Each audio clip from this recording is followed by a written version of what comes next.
자, 이제 오후 첫 번째 강의입니다. 점심을 꼬막 비빔밥 참 맛있게 먹었네요. 사모님 아주 꼬막을 이렇게 또 풍성하게 먹어본 처음이네. 모두 감사합니다. 지난 시간에는 제가 우리가 이제 요한계시록을 볼 때에 성령의 감동으로 기록해 놓은 하나님의 말씀이잖아요. 성령의 감동으로 다른 성경과 마찬가지로 그러면 당연히 성령의 감동으로 우리가 요한계시록을 공부하고 알아야 됩니다. 그리고 요한계시록은 멋으로 기록해 놓은 것이 아니라 성령의 감동으로 사도 요한이 기록을 했고 또 자기 종들이 이 성경을 연구를 하면서 이 말씀대로 성도들에게 가르치고 또 요한계시록에 기록된 마지막 때에 나타나는 장차될 일들에 대한 계시이기 때문에 또 예언적인 의미로 기록이 됐잖아요. 그래서 성도들은 이 예언의 말씀을 잘 이해하고 마지막 때 예수 그리스도의 재림을 기다리는 삶을 살면서 준비하기 위하여 하나님이 요한계시록을 우리에게 주신 것입니다. 그런데 요한계시록이 우리에게 주어지는 그 과정에 있어서 인간의 언어로 하나님의 특별 계시가 기록이 되었는데 첫 시간에 말씀드린 대로 묵시문학적인 언어로 이것이 기록이 되어졌기 때문에 문학적인 장르로 볼 때는 묵시적 양식으로 우리가 요한계시록을 먼저 공부를 해야 됩니다. 그러기 위해서 구약 성경에 나타난 묵시문학적인 우리가 책들을 연결시켜서 우리가 이제 공부를 이렇게 해야 또 요한계시록을 볼 수가 있습니다. 신천지라고 하는 그 사이비 집단이죠. 신천지 이단이라기보다도 이만희를 추종하는 그런 사람들이 가장 자신 있게 그들이 주장하는 게 요한계시록입니다. 참 정말 기가 막히고 가슴 아픈 일 중에 하나인데 어쨌든 요한계시록을 우리가 이게 간단하게 배울 수 있는 책은 아닙니다. 제가 연구를 해봐서 아는데 간단하게 그냥 간략하게 배울 수 있는 내용의 책이 아니고 깊이 있게 공부를 해야 되는데 깊이 있다고 해서 무조건 깊이가 아니라 요한계시록 독법에 대해서 제가 첫째 시간 때 강의했던 내용 있지 않습니까? 그 요한계시록 독법에 근거한 그 지식을 가지고 요한계시록을 차근차근 공부한다면 결코 요한계시록은 어렵거나 난해한 책은 되지 않습니다. 왜냐하면 2000여 년 동안의 하나님은 우리의 믿음의 선진들을 통해서 그 시대마다 이 어려운 요한계시록을 나름대로 해석해 오도록 하셨기 때문에 우리가 겸손하게 역사신학적인 입장에서 어느 시대에 어떤 신학자가 요한계시록을 어떻게 보았느냐에 대한 이러한 관심을 기울이고 우리가 요한계시록을 볼 수만 있다면 결코 요한계시록은 어려운 책이 아닙니다. 다만 우리가 그렇게 요한계시록을 공부하려고 하다 보면 그 루트를 찾지를 못해요. 어떤 책에 그런 내용이 나왔는지 사실 찾기가 힘들거든요. 그래서 제가 작년에 요한계시록 독법을 강의한 것들은 이제 주석책에 주경신학자들의 책에 부분에 이렇게 정해놨던 내용들이 있어요. 그걸 이제 제 나름대로 종합적으로 가져다가 지금 정리를 하고 있는 것입니다. 그래서 요한계시록 독법에는 4대 신학적인 카테고리 안에서 또 요한계시록을 읽어왔던 방식들 그런 것들을 내 나름대로 종합 정리를 한 거예요. 종합 정리를 해서 이제 올해 좀 책이 좀 나왔으면 좋겠습니다. 사실은 작년에 좀 내가 쓰려고 했는데 하나님의 어떤 그런 마음의 안정이나 그런 걸 허락해 주지 않으셔서 작년에 그냥 넘어갔습니다. 그래서 올해도 벌써 이제 4월 달 이제 지나가잖아요. 빨리 지금 해야 되는데 어쨌든 원고는 다 돼 있고 이걸 책으로 집필하는데 이제 제일 중요한 건 하나님이 주시는 지혜예요. 성령님이 역사하시면 빨리 늦게 하고도 빨리 되고 빨리 하고 또 늦게 하고 성령 역사 안 하면 안 되거든요. 그래서 여러분들이 좀 기도해 주시고 그래서 제가 요한계시록을 저는 목회라기보다는 성경을 연구하는 쪽에 한 14년 동안 사역을 집중하고 있기 때문에 목회는 사실 거의 제가 관심이 없습니다. 그냥 성도 몇 명 그 사람들 설교만 하고 그냥 이제 우리 또 제 동역자이들이기 때문에 제 사역을 위해서 기도하시는 분들이기 때문에 그래서 요한계시록 독법이 책으로 좀 올해는 좀 나와서 이것은 제가 책을 쓰고 나를 과시하고 자랑하려는 것이 아니라 이 어려운 요한계시록을 일반 목회자들이 목회하랴 뭐하랴 바쁘니까 성경을 연구하는 시간이 없잖아요. 그러니까 저는 목회에 에너지를 투자하는 게 아니라 성경 연구하는 쪽으로만 십몇 년을 하다 보니까 저는 또 이게 제 달란트고 제 은사이기 때문에 이렇게 해서 이번에 요한계시록 독법책이 나오면 아마 많은 사람들에게 도움은 될 겁니다. 많은 사람들에게. 그래서 요한계시록 독법을 통해서 내가 옳으니 네가 옳으니 뭐 내 것만 뭐 정확하니 그런 얘기들을 하지 말고 객관적으로들 모든 지식들을 잘들 이렇게 배워서 성령의 감동을 통해서 기록해 놓으신 이 요한계시록이 무슨 의미인지를 잘 깨닫고 우리가 하나님의 자녀들에게 예수 그리스도의 재림을 준비하는, 정말 이게 가장 중요한 지금 우리 이 시대의 사명이거든요. 그래서 요한계시록을 준비하는 이제 사역자들, 이제 주중인의 강의가 들어가면 그것도 제가 깊이 있게 강의를 합니다. 그래서 이제 좀 그런 것도 필요하고. 자, 그러면 이제 오전에 제가 이제 신학적 기초입니다. 그러니까 이제 제가 지난 시간에도 말한 게 그거예요. 나는 요한계시록을 이렇게 본다. 그러면 이렇게 보는 근거가 뭐냐? 아, 그냥 나는 누구한테 카더라 들은 걸 가지고 나는 이렇게 한다. 그런 사람이 대부분이잖아요. 그러니까 나는 전천년이든 무천년이든 세대주의든 우리 그렇게 하지 말자는 거예요. 그러니까 누구한테 배웠으면 배운 거고 그걸 가지고 개인이 연구를 좀 깊이 있게 해서 지식적으로나 신학적으로나 좀 합리적인 체계성을 가지고 왜 흰 말이 뭐고 붉은 말이 뭐고를 좀 객관적인 그 모든 지식을 동원해서 우리가 성경을 해석하면 나름대로 나는 이렇게 본다라고 할 때도 자신감이 있지 않아요? 그거? 자신감이 있고 분명하잖아요? 근데 그냥 내 것만 알고 들은 풍어를 가지고 그냥 카더라라고 이렇게 여러분 하기 시작하면 그건 나는 아니라는 생각이 들어요. 그건 아니라는 생각이 들어요.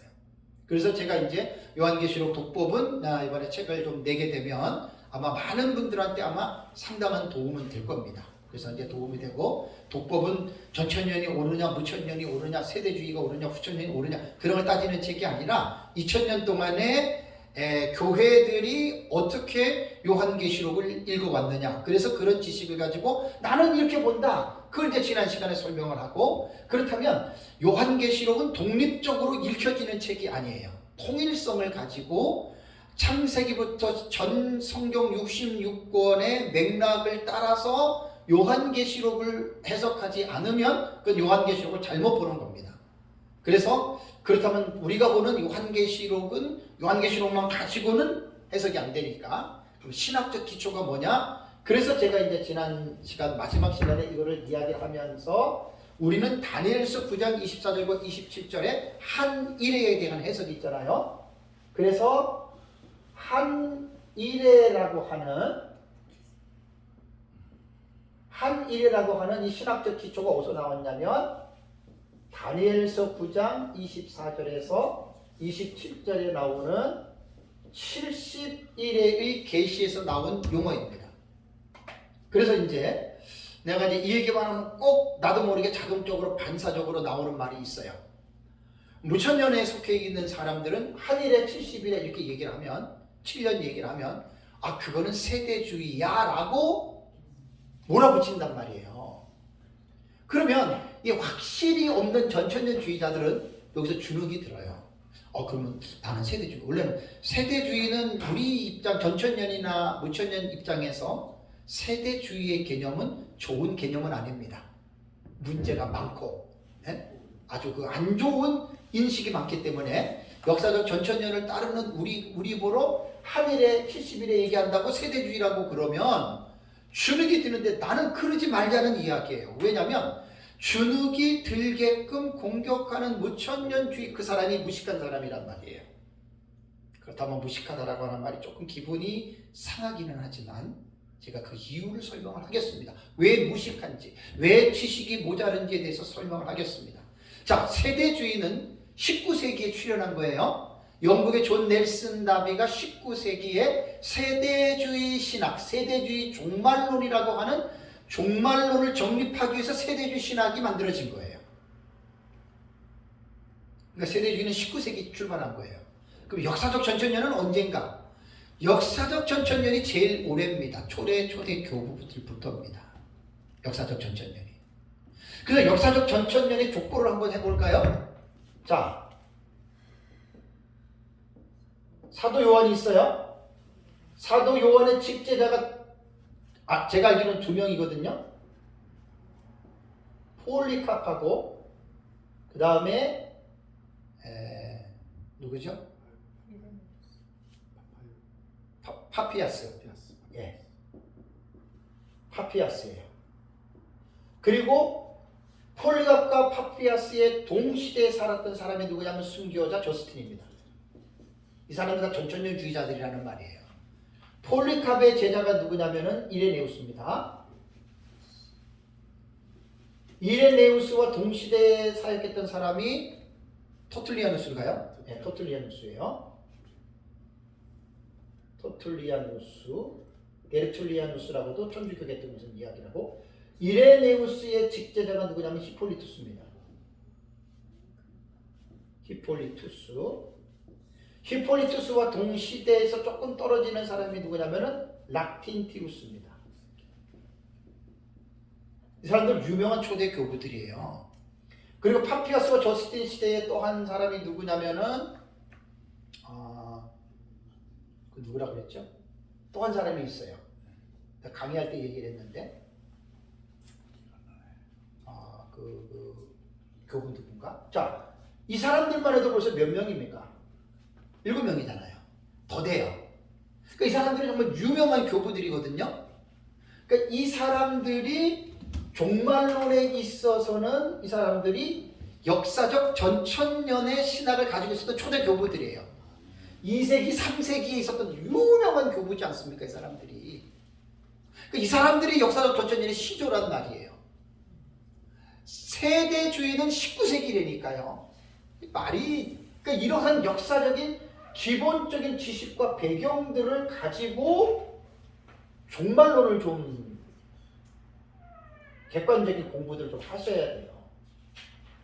전천년이든 무천년입니다. 무천년은 사실은 5세기경에 어거스틴에 의해서 확립된 게 무천년의 시작이거든요. 한일의 최초의 한일의, 그러니까 다니엘서 9장에 나타나는 70일에서 한일의 해석을 요한계시록과 인몰브를 시켜서 해석한 최초의 신학자가 누구냐? 48페이지 볼까요, 제 책? 자, 48페이지에 보면은 한일회를 미래주의로 해석하는 교부들의 증언이 있습니다. 거기에서 초대 교부가 누구냐? 여기 보면 다니엘서 9장의 70일에 대한 해석이 요한계시록과 연결하여 한일회를 미래적으로 보고 전반부와 후반부로 구분하여 해석하는 방식은 세대주의가 태동되기 훨씬 이전인 초대교회 교부들의 성경 해석에서 분명히 확인할 수 있다. 본 내용은 역사적 전천년주의 국제학술대회 논문 집에 실린 정성욱 박사의 논문에서 제가 이 글을 같이 본 거예요. 제 생각이 아니고. 그래서 첫 번째가 이레네우스입니다. 이레네우스. 130년에서 202년까지 사역했던 초대 교부 중에 유명한, 아마 제일 유명하다 할 정도로 교회 사가 학자들은 초대 교회, 초대 교부 시대에는 종말론 신학이 거의다가 이레네우스의 종말론을 따르는 역사적 전천년주의의 신학이 우세했다라고 교회 사가 학자 필립 샤프도 그렇고 또 누군가 그 사람도 그렇게 이야기를 합니다. 필립 샤프하고 또 누구죠? 내 책에 나오는데. 그러니까 그거는 뭐 교회 사가들이 그 부분에 대해서 그렇게 이야기를 하니까 뭐 학자들의 말을 우리가 들어야 돼요. 그래서 이레네우스가 쓴 글 보면은 그 이단에 대하여라고 하는 그 책이 논문집이 있습니다. 여기서 저 정상호 박사가 인용한 게 이 적그리스도가 이 세상에 있는 모든 것을 황폐할 것이고 그는 3년 6개월간을 적그리스도가 통치하게 될 것이다. 그러면 여기서 이레네우스가 말한 적그리스도가 3년 6개월 동안을 이 세상을 지배한다. 그러면 종말론을 전혀 모르는 사람들은 도대체 이 3년 6개월이 언제야라고 생각하겠죠. 그죠? 근데 우리는 해답이 그냥 딱 나오죠? 3년 반이죠. 그러니까 이거는 뭐냐면 이레네우스가 말한 적그리스도가 3년 6개월 동안 통치하게 된다라고 하는 말은 이게 바로 후 3년 반 시작될 때 대환란이 시작될 그때를 말을 하는 거예요. 그러니까 이게 뭐냐면 이레네우스도 제가 뭐 이레네우스의 논문집 뭐 71회라던가 요한계시록 책을 그러면 2세기 사람인데 지금으로 말하면 1800년, 1900년 전의 사람이잖아요. 그러니까 책들이 이제 이런 논문이 남아있다는 게 신기하지 않아요? 너무 신기하잖아요. 그러니까 제가 실력이 없어서 원문을 못 보니까 이런 책은 뭐 우리 주변에도 없지만 외국에서 학자들이 쓴 책을 나는 목사로서 배우고 인용하는 거예요, 저도. 그래서 이레네우스가 이미 용어를 썼고 그 다음에 이레네우스의 직계자가 히폴리투스라 그랬죠. 자, 히폴리투스 글을 봅시다. 거기 49페이지에 보면은 아주 너무 정확해요. 50페이지를 넘어가시면 히폴리투스 논문 그리스도와 적그리스도에 관하여라고 하는 논문이 있습니다. 정성호 박사가 이 논문을 가지고 썼는데 히폴리투스가 이때 이런 말을 했습니다. 그 다음에 이 일들이 일어나게 될 것이다. 그러면서 뭐라고 히폴리투스가 얘기를 했냐면 한 일회가 두 부분으로 나누어질 것이요. 한 일회. 다 우리 7년으로 보잖아요. 그것이 두 부분으로 나누어져요. 이게 뭔 말이에요? 그러니까 저는 이레네우스와 히폴리투스가 증거를 했다고 해서 한 일회를 믿는 게 아니라 아까 전 시간에 다니엘서 9장 27절에 일회의 절반이라는 말이 나오잖아요. 절반이라고 하는 말이 뭐냐면 히브리어의 해치란 말이에요. 해치. 예?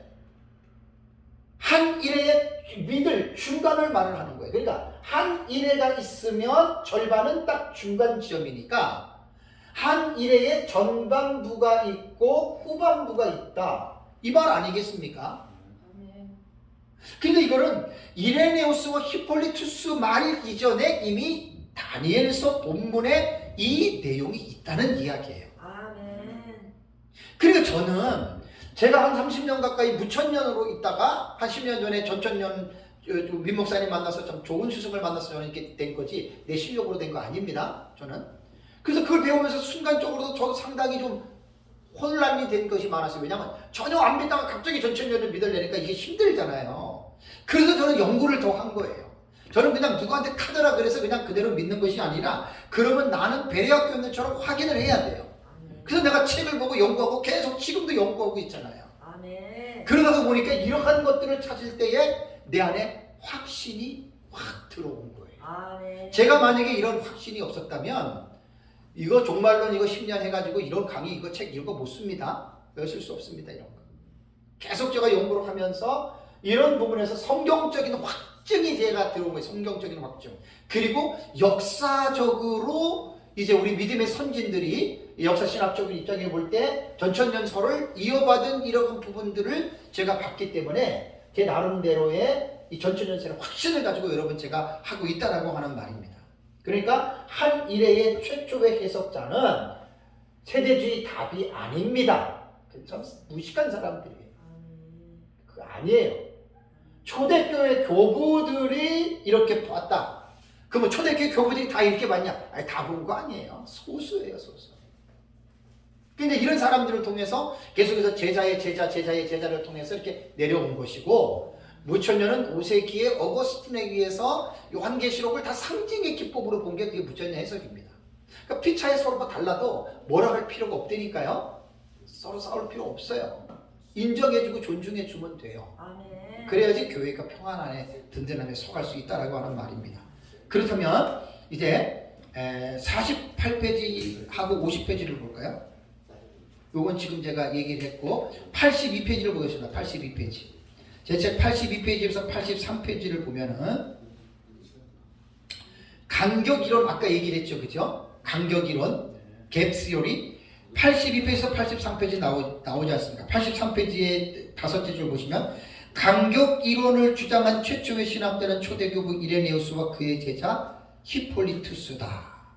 이레네우스 히폴리투스는 69번째와 70번째 일회 사이에 간격을 두었다. 마지막 일회 즉 한 일에 7년이에요. 그리스도의 다시 오심 이전의 역사의 마지막이라고 주장을 했다라고 하는 말입니다.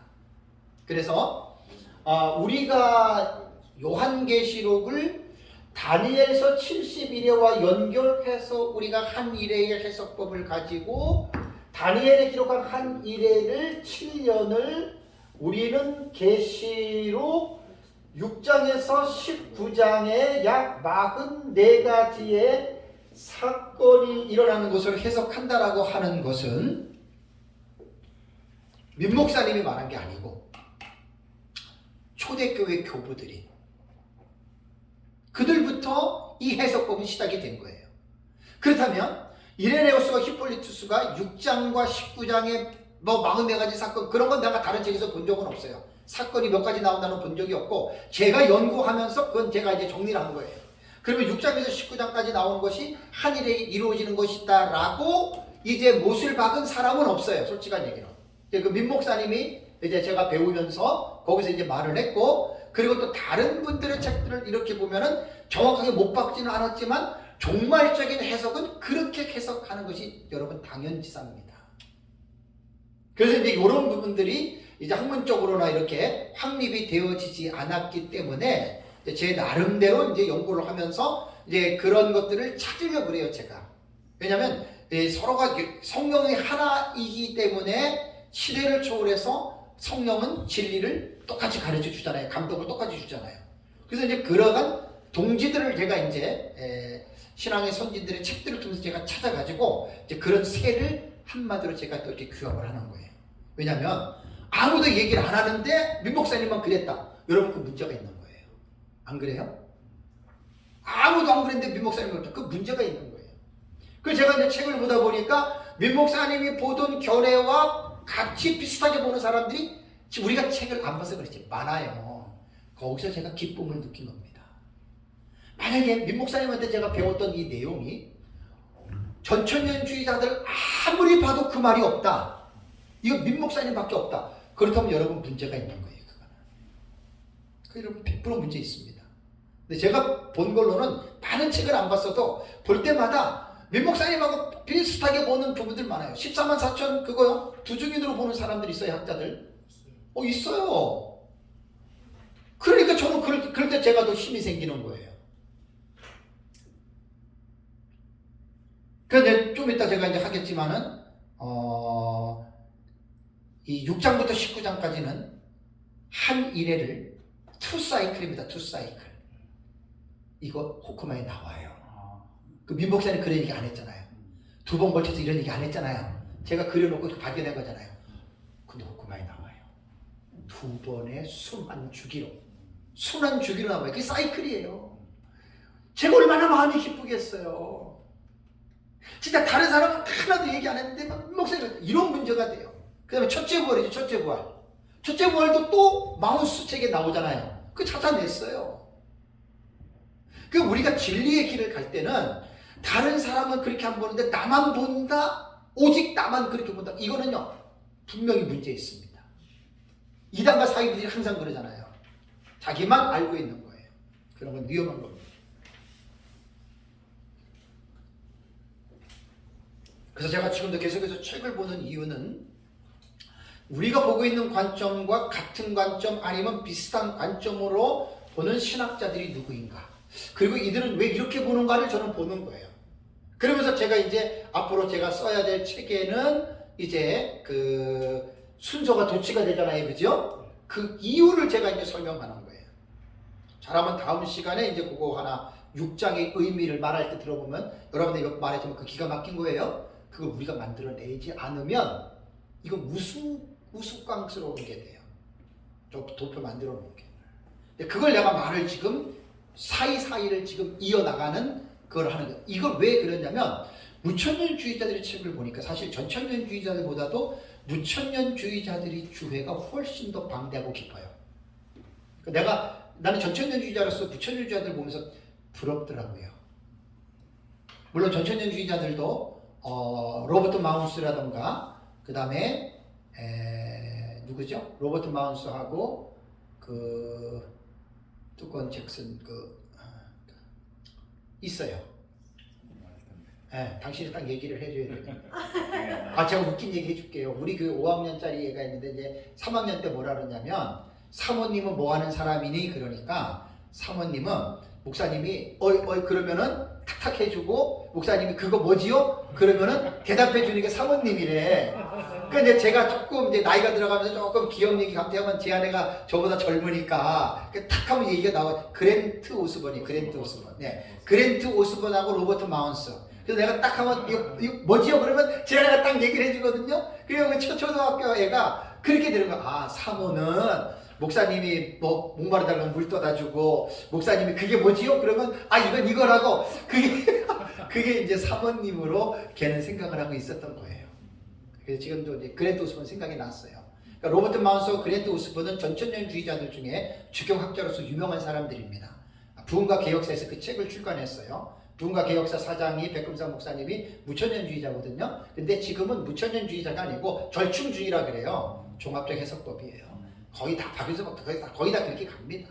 그래서 이제 우리가 그런 부분에서 이제 제가 이 초대교회 교부가 지금 이거를 여러분들이 꼭 기억을 하셔야 돼요. 세대주의 작품 아닙니다. 결국 다비가 역사적 전천년주의자들에게 배운 거예요. 그렇죠? 존 웨슨 다비가 이레네오스나 히폴리투스 이런 글을 왜 안 맡겼어요? 다비는 영국 사람이니까 영어를 잘하니까 받겠죠. 그러니까 이런 걸 보면서 이제 자기가 이제 이 종말론을 형성해 가면서 넬슨 다비가 그렇게 만들었다는 이야기입니다. 그래서 세대주의 종말론이 이제 그렇게 되면서 다비가 세대주의 종말론이 좋은 점이 뭐냐면 역사적 전천년주의가 초대 교부들에 의해서 시작이 됐다가 곧바로 철퇴를 맞아요. 그래서 역사적 전천년주의의 쇠퇴 요인을 내가 4가지인가 그때 얘기를 했어요. 책에 다 나옵니다. 이제 그거는 4가지가 나오는데 역사적 전천년이 그 쇠퇴하고 나서 5세기의 어거스틴에 의해서 무천년주의가 정립이 되면서부터 종교개혁 때까지는 사실 거의 무천년이 대세로 보시면 돼요. 그러니까 역사적 전천년이 조금 미약하게 수면 아래에 있었다고 보시면 돼요. 그러다가 19세기 존 넬슨 다비에 의해서 세대주의가 전천년인데 전천년 앞에 디스펜세이셔널이라고 하는 세대라고 하는 단어가 붙잖아요. 그래서 세대를 강조하는 전천년주의다. 그게 세대주의예요. 그러니까 다비는 전천년에 뿌리를 두고 나온 거예요. 그래서 이제 세대주의 전천년이 뭐가 하나 우리가 볼 때는 좋냐면 그동안의 역사적 전천년주의가 수면 아래에 가라앉았다가 세대주의 때문에 역사적 전천년이 쉽게 말하면 관심도가 확 올라온 거예요. 근데 이제 문제가 뭐냐면 다비의 신학이 개혁 신학이 아닙니다. 정립된 개혁 신학이 아니고 알미니안이나 신비주의적인 성경을 조금 건강하게 보지 아니하는 그런 신학이기 때문에 세대주의 신학에 문제가 많았던 겁니다. 여기까지만 제가 딱 그건 얘기를 하겠습니다. 그래서 우리는 신학적 기초는 70일의 계시에서 한일회에 보는데 한일회를 최초로 주장한 신학자는 이레네우스 히폴리투스다. 그들에 의해서 69일회와 71회의 한 일회를 컨티니어스 시오리 연속적인 이론이 아니라 갭 시오리로 간격을 둔 최초의 해석자도 이레네우스와 히폴리투스다. 이것은 다니엘서와 요한계시록을 연결해서 했다라고 하는 사실을 여러분들에게 이제 말씀을 드립니다. 자, 그러면 이제 이번 시간에는 이제 6장 이후의 사건에 대해서 이제 들어갑니다. 자, 요한계시록은 제일 중요한 거는 요한계시록은요 6장부터 공부를 하셔야 돼요. 1, 2, 3, 4, 5장은 웬만큼 보면 이해가 다 됩니다. 1, 2, 3, 4, 5장은 7교회 그 뭐 어려울 게 뭐가 있습니까? 4장, 5장 천상에 있는 그 환경들을 보여준 거기 때문에 뭐 어떤 사람들은 뭐 계속 그 뭐 천상의 예배라 그러는데 뭐 무슨 예배라 나는 참 그러니까 아까도 말씀드린 신학자 한 사람이 한 말 딱 해버리면은 그거 그냥 다들 그것만 따라하는 것 같아요. 4장과 5장은 천상에 하나님 나라의 성전이 있습니다. 천국에 그 성전에 관한 모습을 스케치한 거예요. 거기서 뭐 찬양했다고 해가지고 뭐 그게다 예배를 드렸다라고 보기는 어렵습니다. 그냥 뭐 뭣도 모르고도 그냥 유명한 사람 한 사람 얘기하면 뭐 이강민 목사님 읽고 전부 다 뭐 천상에 예배해가지고 4장 5장을 잘 읽어보세요. 이게 꼭 예배만 드리는 건가? 그런 게 아니잖아요, 그렇죠? 4장 5장의 내용이. 그러니까 이제 성경을 깊이 있게 보지 않으면 누가 카더라라는 말을 가지고들 많이들 하는데, 그래서 1장에서 4장 5장까지는 별로 어렵지 않습니다.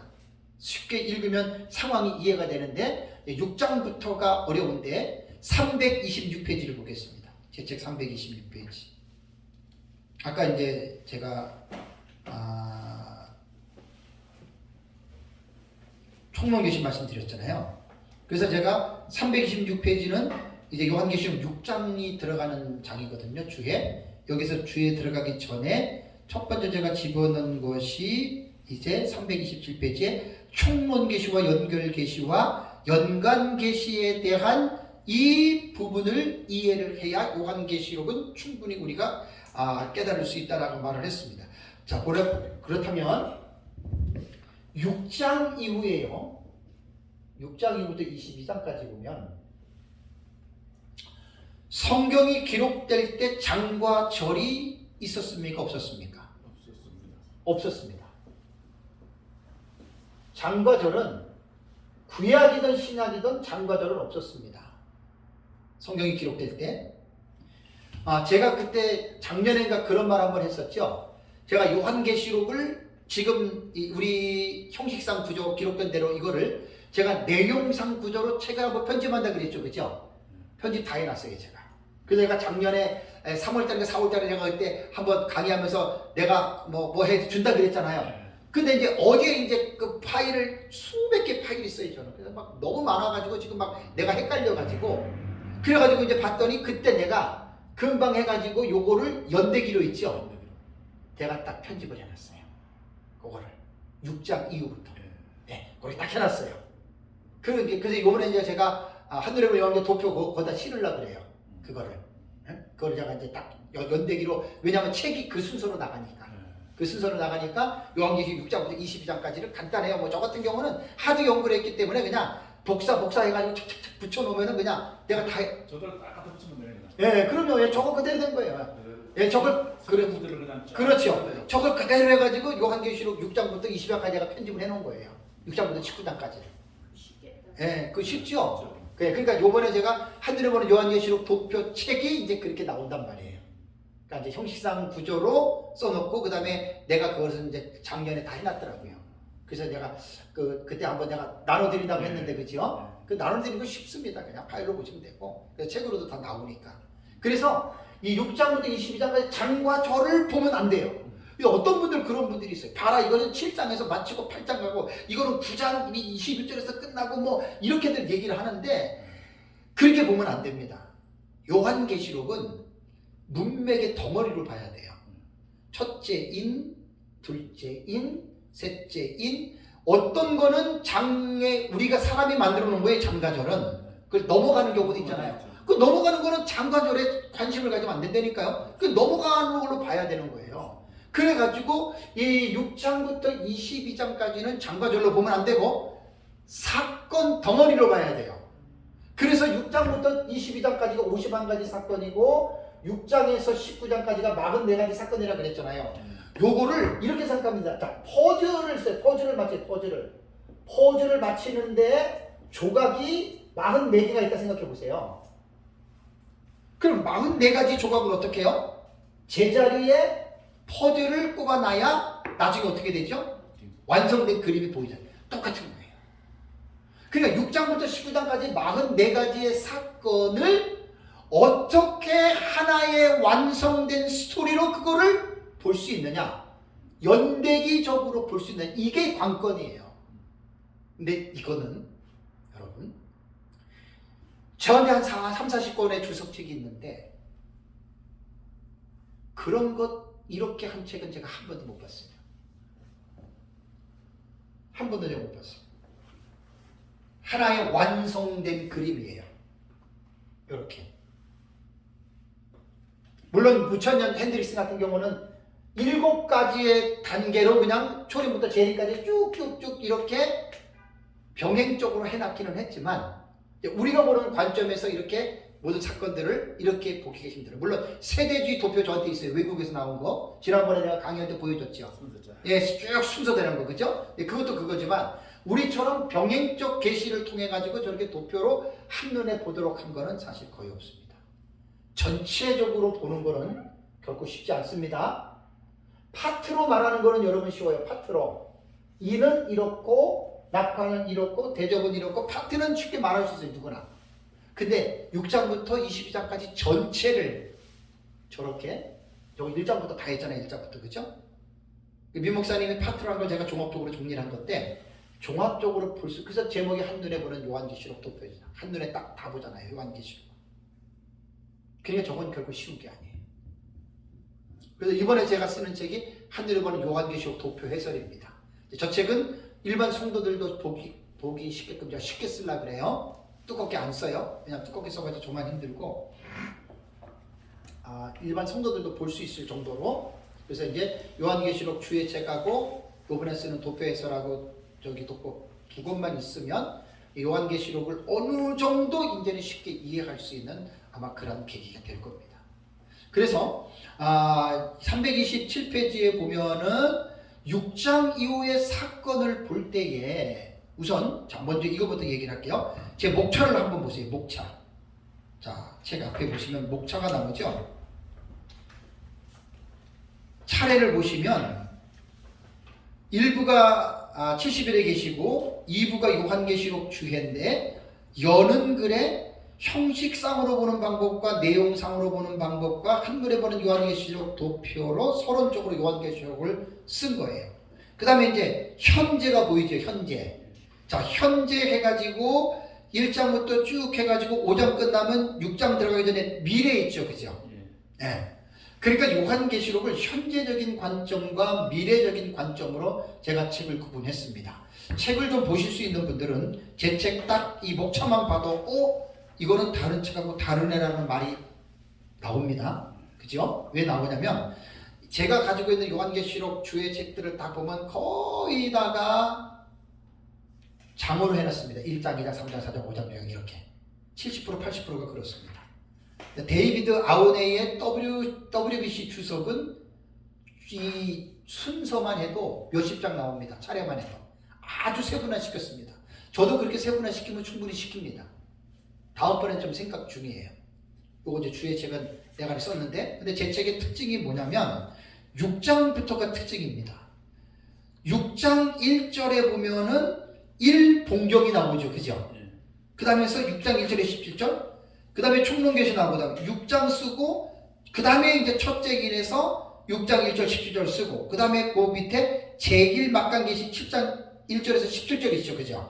그 다음에 7장의 내용을 제가 구분해 놨습니다. 14만 4천의 인집, 흰옷 입은 큰 무리. 그 다음에 나오는 게 뭐냐면 8장이 나오는 게 아니라 제2봉경이 나오고, 일곱째 길의 개봉과 휴지기 8장 1절 2절 나오고, 8장에서 일곱째 인 나오고, 그 다음에 제2 막간계시 금왕류를 땅에 쏟는 사건 나오고, 제3봉경 첫째 나팔 넷째 나팔 나오고, 제3 막간계시가 공중에 날아가는 독수리 외침 나오죠. 그죠? 그 다음에 제4봉경 9장이 나오고, 9장의 내용이 다섯째 나팔 여섯째 나팔 이렇게 나오죠. 그죠? 이게 특이한 거예요. 이게 제 책의 특징입니다. 그러니까 모르는 사람들은 이게 되게 지금 처음 보잖아요. 그죠? 1장, 2장, 5장, 6장, 7장 이렇게 봤는데 봉경이 나오고 그 다음에 막간계시가 나와요. 그죠?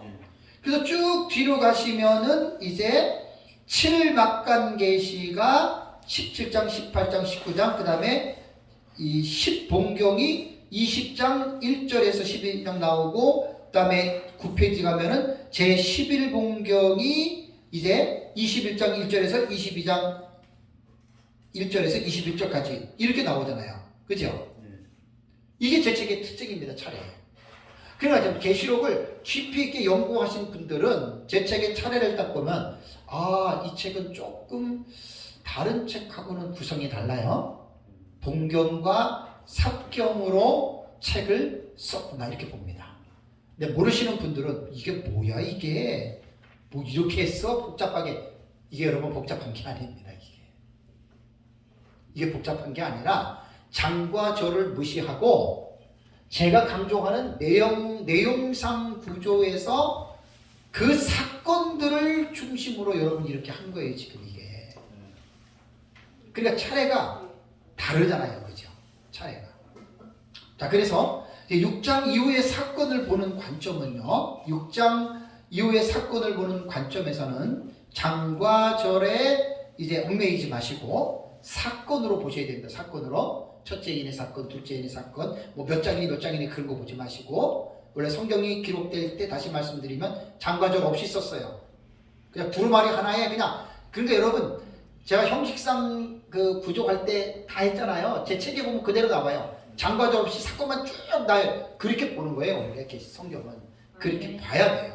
그 다음에 이제 장과 절을 붙이는 거는 우리가 이야기할 때 그거 있잖아. 그거 뭐 일곱째 나팔 그거 어디에서 그러면 또 처음부터 해야 되는데 그거 몇 장 그렇게 하기 위해서 사실 우리가 커뮤니케이션을 원활하게 하기 위해서 우리가 장과절을 쓸 뿐이지 계시록을 해석하는 데에 장과절에 얽매이면 안 됩니다. 이거 명언입니다. 명언. 유명한 말이에요. 제가 유명한 사람이 아니라서 제 말이 아무것도 아니고 되게 유명한 말이에요. 그러니까 장과절에 얽매이면 계시록은 안 된다라고 하는 것을 여러분들이 이제 기억을 해야 됩니다. 그래서 이제 요한계시록 6장부터는 봉경군과 삽경군으로 구분해서 내용을 연대기적으로 봐야 되는 거예요. 이게 성경을 가장 올바르게 정리를 하는 거예요. 그래서 도표를 딱 보세요. 저 연대기적으로 정리가 다 돼 있잖아요. 도표가.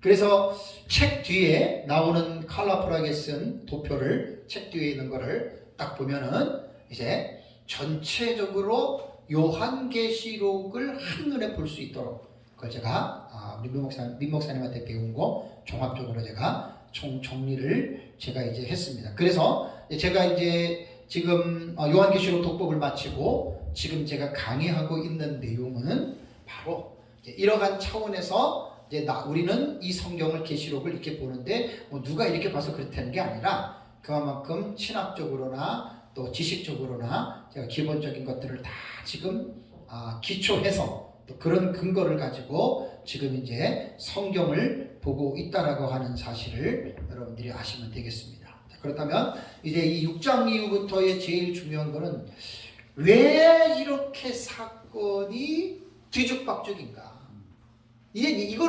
이 문제를 풀어야 되는 거예요. 왜 셋째 다음에 넷째인데 왜 넷째가 첫째가 일어나는 사건으로 왜 그 앞으로 또 와야 되냐? 그리고 첫째가 첫 번째 있어야 되는데 왜 뒤로 가고 중간으로 가느냐? 이게 이제 요한계시록의 해석이 그렇습니다. 그래서 아까 제가 5가지에 대한 예를 들은 것들을 잘 기억하시면 그럼 분명히 성경을 여러분 이제 그렇게 볼 수가 있습니다. 그래서 이제 우선 이제 제가 이제 보는 관점에 대해서 자, 말씀을 한번 드릴게요. 한 해가 있으면 전반부가 후반부가 있습니다. 1260일 후반부가 1210일 날짜를 볼 때 연수로는 3년 6개월 3년 6개월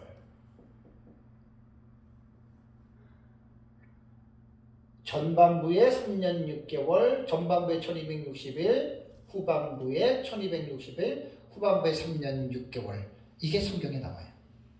요한계시록에 보면은 1260일 42달도 나와요. 42달 그러면 요한계시록을 볼 때는요 전반부냐 후반부냐를 봐야 돼요. 1260일 이게 전반부냐 후반부냐 성경에 나오는 용어잖아요. 그죠? 그래서 인으로 볼 때 첫째인 둘째인 셋째인 넷째인 다섯째인 여섯째인 일곱째인 인으로만 딱 볼 때에는 한 해가 시작될 때 1, 3, 4, 7인은 동시다발적으로 병행적 계시죠. 무천년도 병행적 계시로 본다 그랬어요. 그 모르시는 무천년주의자들은 잘 공부를 해보세요. 병행입니다. 거기는 7가지로 이렇게 병행을 놔요. 7가지로 핸드릭슨 주석에는. 그러니까 이게 지금 입만 하면 그렇다는 얘기예요. 입만 하면은 나팔로 가볼까요? 나팔로 가면은 첫째 나팔, 둘째 나팔, 셋째 나팔, 넷째 나팔, 다섯째 나팔, 여섯째 나팔, 일곱째 나팔. 나팔은 또 이렇게 돼요. 이게 총정리하는 거예요. 그러니까 모르시는 분들은 이게 뭔가 어쩔 수 없죠. 처음이니까. 대접을 가면은 대접은 1, 2, 3, 4, 5, 6, 7 요렇게 대접은 형성이 됩니다. 이게 지금 요한계시록 전체적인 구조를 말씀을 드리는 거예요. 이것이 그리고 나서 요 7인과 7나팔과 7 대접은 동경이라고 그랬잖아요. 아멘. 동경 외에 다른 계시들이 6장부터 19장에 나오잖아요. 그죠? 그것이 바로 막강계시라는 거예요. 그게 막강계시. 막강계시는 저기에 그림이 보면은 공중에 날아가는 이제 독수리. 예? 독수리 여기다가 그려놓고, 그 다음에 이제 무적행에서 올라오는 5개, 여기에 이것도 있고, 그 다음에 예비처하고, 그 다음에 이제 여자의 남은 자손들, 유대인의 남은 자손들, 이것도 있고, 이제 이 나머지의 계시들이 이 중간중간에 이제 이렇게 포진되어 있는 거예요. 6장부터 19장까지 내용이. 그래서 한 일회 동안에 우리가 6장부터 19장까지는 이러한 동경과 사경이 이게 다 44가지 사건이란 말이에요. 44가지 사건. 요 44가지 사건들이 하나의 독단적인 개개인의 독립적인 사건이지만 독립적인 사건이라고 해서 독립적인 사건에서 끝나는 게 아니에요. 상호 연관성이 있어요. 첫째 인과 둘째 인과 셋째 인, 넷째 인, 다섯째 인, 여섯째 인, 일곱째 인, 첫째 나팔 이것들이 다 연관성이 있다고요. 그러니 이거를 다 알아내려면 이게 쉽겠습니까? 어렵겠습니까? 이거 어렵지. 웬만해서 이거는 사람들이 상상을 못하는 내용이거든요. 그러니까 제 책은 이제 이런 것들을 얘기를 하는 거예요. 그러니까 우리는 전천년이 오르냐 무천년이 오르냐 이것 가지고 싸움하는 사람들은 진짜 그 사람 회개하셔야 됩니다. 신학자든 박사든 회개해야 됩니다. 싸울 게 아니고 나는 이렇게 보고 너는 그렇게 보는구나. 더 겸손한 사람은 나는 이렇게 보는데 너가 그렇게 보는 게 뭐냐 이렇게 물어보는 사람이 겸손한 사람이잖아요. 그래서 물어보는 사람은 다 아는 사람이에요. 저는 다 알려고 지금 공부하는 사람이잖아요. 제가 다 알려고. 다 알면 너무 편해요. 저 사람이 왜 저런 말을 하는지가 이해가 된다니까 책을 읽으면. 그래서 지금 한눈에 보는 지금 요한계시록을 딱 도표로 보면 이게 무슨 6장부터 19장까지 이제 이렇게 한일의 기간 동안에 나옵니다. 그 다음에 20장에 보면 이제 천년왕국은 20장에서부터 나오는 거잖아요. 그죠? 천년왕국 끝나고 이제 크고 힘보자 심판 나오고 그 다음에 이제 새 예루살렘 성 나오잖아요.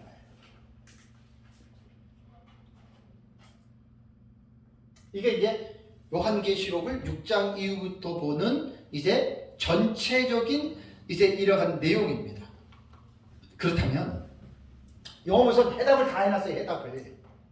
근데 이 해답이 들어가기 전에 우리가 뭘 풀어야 되냐면 7인, 7나팔, 7대접. 동경이 첫째인, 둘째인, 셋째인, 넷째인, 다섯째인, 여섯째인, 일곱째 인이 언제, 어디서, 어떻게, 왜, 무엇 때문에 어떤 의도를 가지고 일어나느냐. 육하 원칙 속에서 말할 수 있어야 돼요. 제가 책을 쓰고 강의하는 것은 마구잡이 아닙니다. 저는 종말론을 마구잡이로 가르치는 사람이 아닙니다. 자랑이 아니라. 흰말은 언제, 누가, 언제, 어디서, 무엇을, 어떻게, 왜 흰말이 나와야 되느냐. 그게 뭐냐면 요한계시록을 기록하게 하신 예수 그리스도께서 밤모섬에서 사도 요한에게 이 계시를 보여준 것은 그냥 무조건 보여준 게 아니고 그 첫째인의 흰말을 보여줄 때에는 이 흰말이 언제 어디서 어떻게 무엇을 왜 무슨 의미로 이 첫째인의 계시가 나타나느냐에 대한 이 계시를 요한이 받아서 가르쳐 준 거 아닙니까? 그럼 우리는 그것을 배우고 그것을 깨닫는 게 성경을 우리가 올바르게 깨닫는 거예요. 첫째 나팔에서 7번째 나팔도 마찬가지입니다. 첫째 나팔, 7번째 나팔, 이거는 누가 언제 어디서 무엇을 어떻게 왜 무엇 때문에 이 나팔이 세 번째 다섯 번째 나팔 같은 경우는 황축하고 여섯 번째 나팔 같은 경우는 이게 유브라데 전쟁이잖아요. 네? 이게 왜 이때 일어나야 되느냐 이겁니다.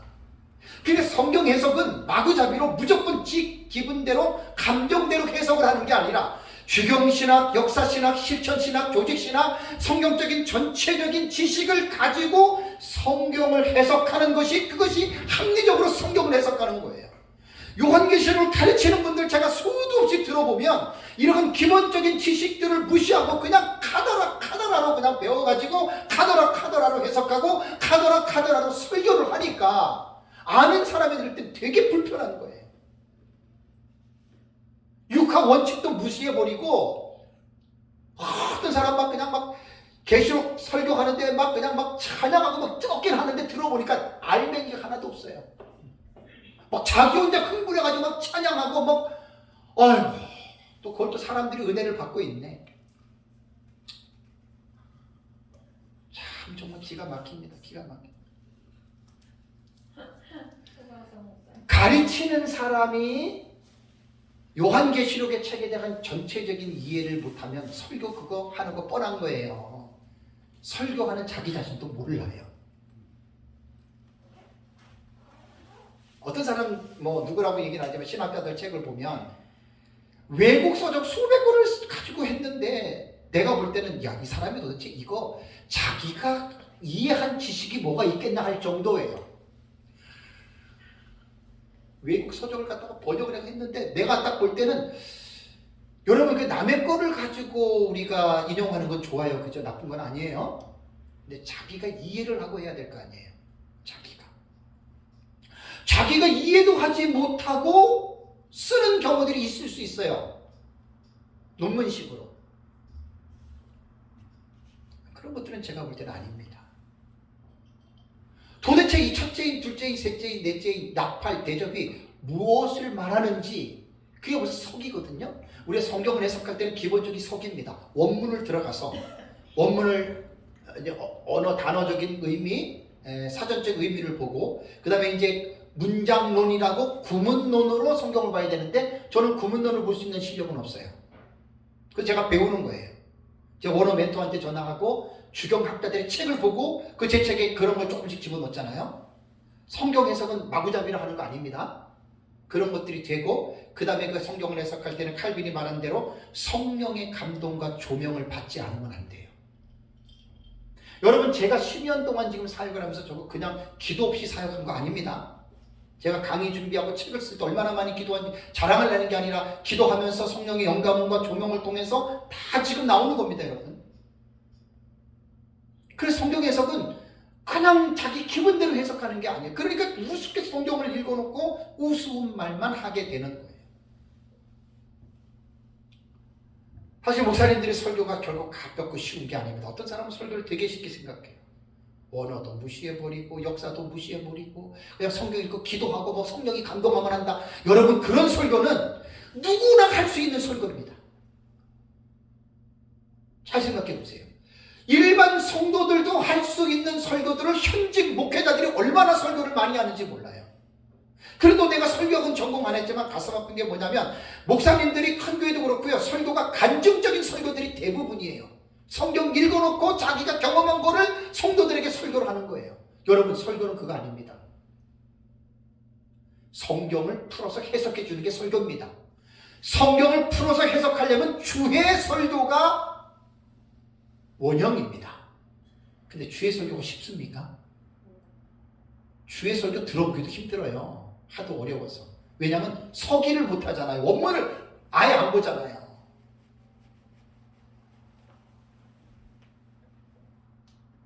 참 안타깝습니다. 저는 설교학은 연구를 안 해봤지만 담임 목회 33년 동안은 제가 설교를 해본 사람이에요. 이 설교 별의별 설교를 다 해봤어요. 33년 동안. 근데 제가 가장 추구하는 설교는 주의 설교입니다. 지금 이제 우리 교회에서 에베소서 설교하고 있잖아요. 에베소서 설교하고 있고 제가 요한계시록도 주의 설교 이 책이 주의 집입니다. 주의 서으로 쓴 책이기 때문에 목사님들이 좀 어렵고 힘들어도 나이 들어도 원어는 꼭 공부를 하셔야 됩니다. 저도 지금 계속 공부하고 있습니다. 그냥 성경 읽어놓고 그냥 자기 필 받았다고 그냥 그런 설교는 평신도들도 하는 설교들을 거의 대부분이 목회자들이 그렇게 하고 있더라고요. 몇만 명 되는 교회도 설교 가끔 들어보면 간증 설교지 무슨 설교입니까? 서기 해석 없습니다. 성경 하나 읽어놓고 자기가 은혜 받았다 하면 성도들 거기서도 아멘들 하고 그러더라고요. 설교 그거 아닙니다. 그러니까 신학교에서 설교를 잘못 배운 거예요. 설교학은. 잘해야 이제 강해 설교인데 강해 설교와 주의 설교 다릅니다. 주의 설교를 하는 것을 추천합니다.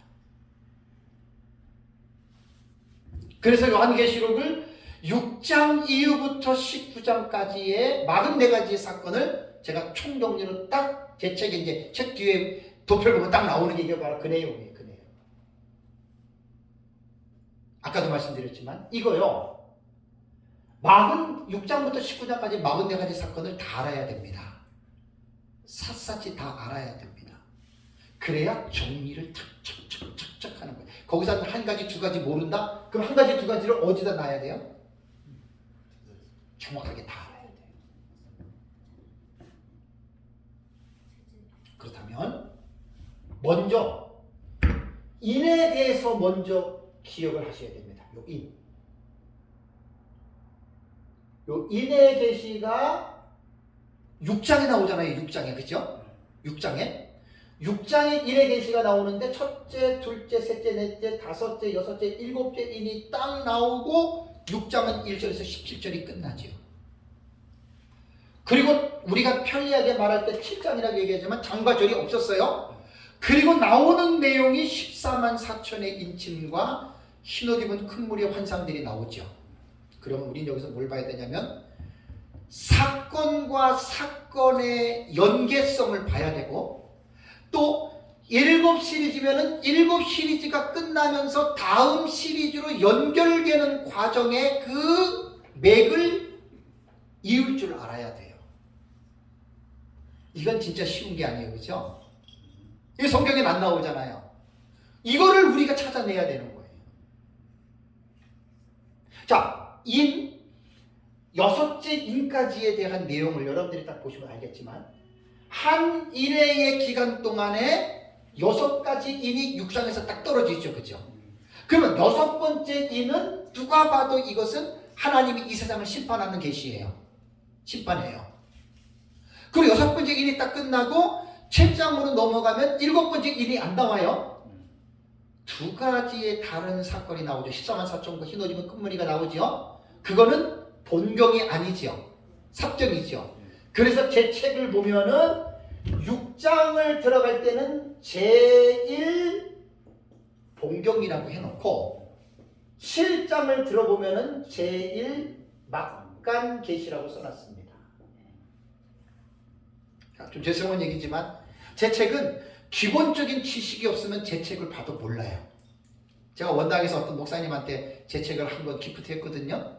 2주 있다고 만났는데 정 목사님 책이 안 읽혀져. 저한테 하는 말이 책을 봤는데 안 읽혀진다는 말이 뭐죠? 넘어가지 못하는 어렵다는 거예요. 그러니까 제 책이 이러니까 어렵다니까요. 일반 주석들은 6장, 7장 이렇게 했는데 저는 6장에서 제1 본경이라고 했고 7장에서 제1 막간이라고 얘기를 했단 말이에요. 성격이 다르잖아요. 그죠? 6째 인과 7째 인 사이에 다른 계시가 삽입됐죠. 그것이 7장의 내용이란 말이에요. 이렇게 공부하잖아요. 요한계시록 되게 재밌어요. 근데 가르치는 사람이나 배우는 사람들이나 이러한 지식을 깡그리 무시해버리고 14만 4천은 뭐야? 흰옷 입은 큰 무리는 뭐야? 근데 이런 얘기만 하는 거야. 그러니까 이제 이렇게 배우면은 배우기는 배우는데 뭐냐면 종합적인 정리가 안 돼요. 그리고 내가 뭘 알고 있는지를 몰라요, 본인도. 진짜예요. 그래서 제가 가르치는 식으로 시간이 오래 걸려도 이렇게 오랫동안 배우잖아요. 너무나 정확하게 탁탁탁 얘기를 할 수 있습니다. 아까 말씀드렸지만 이거 1년 배워서 이거 못 돼요. 매주 저한테 하루에 5가지 공부를 해도 1년 가지고는 안 돼요. 빨라야 2년이고 좀 더 여유를 가지면 한 4, 5년을 배워야 제가 지금 말하는 것처럼 이게 쫙 나와요. 근데 목사님들이 요한계시록을 공부하는 것을 결코 우습게 생각하면 안 되고요. 직무유기하지 않으려면 요한계시록을 배워야 되는데 빨리 배우겠다고 하는 망상을 빨리 없애야 돼요. 시간이 걸려도 체계적으로 자세하게 깊이 있게 요한계시록을 배우면 그게 내게 돼요. 그럼 자신 있게 요한계시록을 볼 수가 있어요. 그러니까 죄송한 얘기지만 제 책은 읽어도 이거 이해하기 힘듭니다. 특히 무천년주의자들은 아예 힘들어요. 왜냐면 구조 자체가 다르잖아요. 방향 자체가. 그래서 이는 딱 우리가 볼 때 여러분 그렇습니다. 첫째 인에서 여섯 번째 인까지는 우리가 딱 볼 때는 한 일회의 기간 안에 이루어지는 사건들이죠. 그죠? 첫째 인이 두중인이잖아요. 그죠? 둘째 인은 전쟁이잖아요. 유브라데 전쟁. 셋째 인은 기근이잖아요. 넷째 인은 적 그리스도의 출현이잖아요. 다섯 번째 인은 순교자들의 탄원이잖아요. 여섯 번째 인은 지구 멸망이잖아요. 심판이잖아요. 그죠? 그럼 하나님이 6장에서 첫째에서 여섯째 인을 쫙 보여준 거는 우리는 뭘 봐야 되냐면 성경에 안 나와요. 첫째에서 여섯째 인까지 하나님이 뭘 강조하는 거죠? 뭘 윤곽을 보여주는 거죠? 한 일회 동안에 이러한 여섯 가지 사건이 일어날 것이다. 그럼 이걸 어떻게 아느냐? 이게 기도예요. 제가 저 도표를 수천 번 봤어요. 저 한 8년, 9년 됐잖아요. 만든 지 9년이에요. 제 책상에 아예 붙여놓고 하루에도 수십 번씩 볼 때가 수십 번은 기본이에요. 그리고 기도하다가도 보고 설교 준비하다 보고 이거 지금 9년째 몇천 번 봤어요. 몇천 번. 보면서 엄청난 영감을 내가 말도 못하게 얻었어요. 거기서 지금 내가 나와서 말씀드리는 거예요. 그러니까 제1봉경분에서 6장이잖아요. 6가지 인이 나오면서 딱 보니까 첫째에서 여섯째까지 하나님의 한 일에게 이러한 굵직한 사건들이 일어날 것이라는 것을 먼저 맛보기로 딱 보여주신 거예요. 그리고 일곱 번째 인이 곧바로 안 나오고 삽입된 계시가 나오잖아요. 막간 계시가. 그게 14만 4천과 흰옷 입은 큰 무리가 나오는 거죠. 그리고 나서 8장에 들어가서 흰옷 입은 큰 무리가 그 사건이 끝나고 난 다음에 일곱 번째 인이 떼지는 거예요. 이게 8장이잖아요. 그러면 그 일곱 번째 인이 떼지는 8장은 봉경으로는 두 번째 봉경이 되죠. 그게 제 첫 책에 보면 제2봉경이 되고, 그리고 8장 2절과 3절과 4절을 보면은 일곱 번째 인을 떼기는 뗐는데 일곱 번째 인의 내용이 아니고 공중에 그 성전에서 그 금양물을 쏟는 사건이 나오잖아요. 그죠? 그럼 봉경이 아니에요. 왜냐하면 세 가지 일곱 시리즈가 아니니까. 그 삽입된 계시잖아요. 그럼 그것은 제2 막간 계시란 말이에요. 그러고 나서 8장 5절에 보면은 일곱 번째 인에 대한 내용이 나오죠. 그 일곱 번째 인이 뭐냐면 일곱 나팔이에요. 일곱 나팔.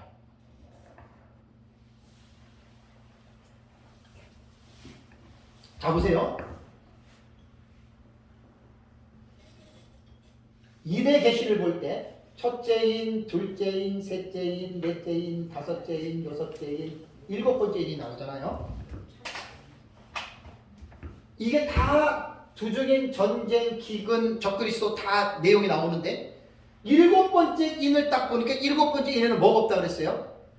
자기가 가지고 있는 내용이 없어요. 그럼 일곱 번째 인은 뭐냐면 다음에 나타날 일곱 시리즈에 대해서 일곱 번째 인을 얘기하는데 다음에 나타날 일곱 시리즈가 뭐냐면 나팔 계시예요. 그래서 첫째 나팔에는 이 이다부 중복이 된다 그랬죠. 첫째 나팔은 적 그리스도에 계시고, 둘째 나팔은 일곱 번째 제국이 등장하는 거예요. 제 책에 보면 다 나와요. 제 책에 보면. 다음에 셋째 나팔이 뭐냐면 음녀에 계시고, 넷째 나팔이 뭐냐면 영적 흑암이고, 그 다음에 다섯 번째 나팔이 첫째 화인 황충화고, 여섯 번째 나팔이 둘째 화인 유브라데 전쟁이고, 7번째 나팔은 요한계시록 안에 있어요. 봤더니 내용이 없는데 7번째 나팔은 2번의 인터벌이 있죠. 나팔이 불렸는데 내용이 없어. 다른 내용이 나와요.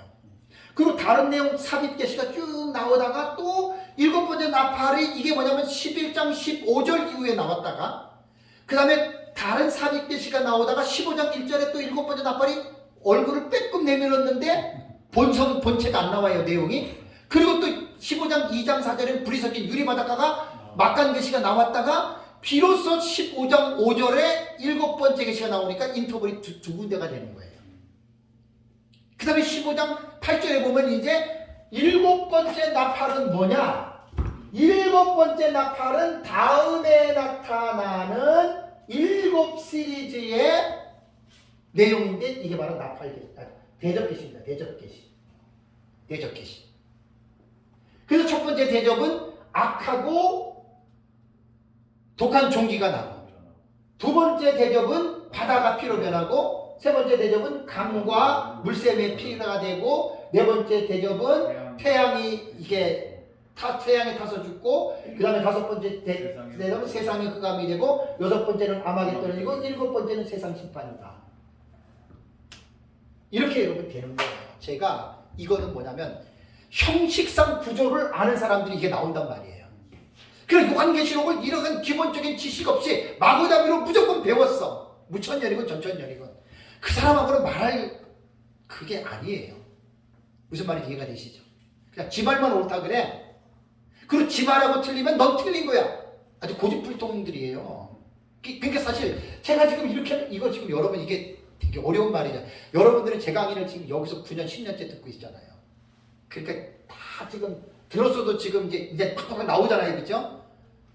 한 송이의 국화꽃을 피우기 위해서 봄부터 서쪽새는 그렇게 울었나 보다.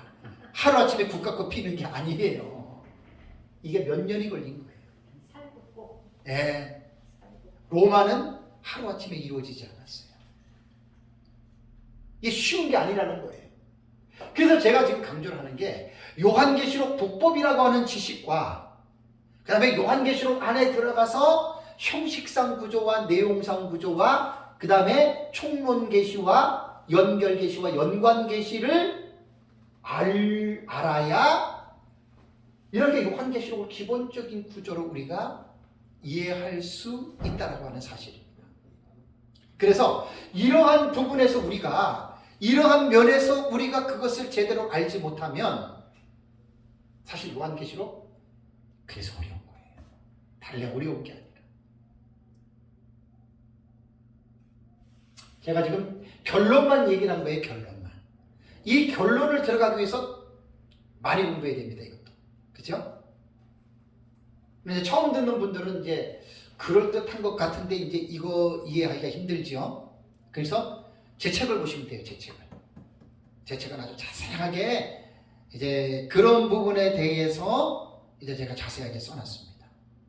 어쨌든 우리 신학적 기초, 그러니까 제가 지금 강조하는 건 뭐냐면 나는 요한계시록을 이렇게 본다. 근데 이렇게 보는데 그냥 난 누구한테 배워서 카더라 배워가지고 나는 말하는 게 아니고 내가 성경을 계속 연구를 하면서 배운 거는 이렇게 배웠지만 이 배운 것들을 여러 가지 지식들과 신학적인 입장과 체계들을 가지고 나는 내가 이렇게 보고 있다라고 하는 것을 저는 지금 변증하는 거예요. 그래서 우리가 보는 신학적 기초는 한 이래를 7년으로 보는 게 세대주의가 만들어낸 게 아닙니다. 세대주의가 만들어낸 게 아니라 이 한일에 대한 것들은 이미 초대교회 교부들이 이레네스 히폴리투스를 통해서 그리고 71회 계시에서 62일의 이후에 보는 69일회와 한일회에 대한 그 해석이 컨티니어스 시오리와 갭 시오리가 있는데 우리는 연속적 이론으로 안 봐요. 우리는 갭 이론, 간격 이론으로 본다.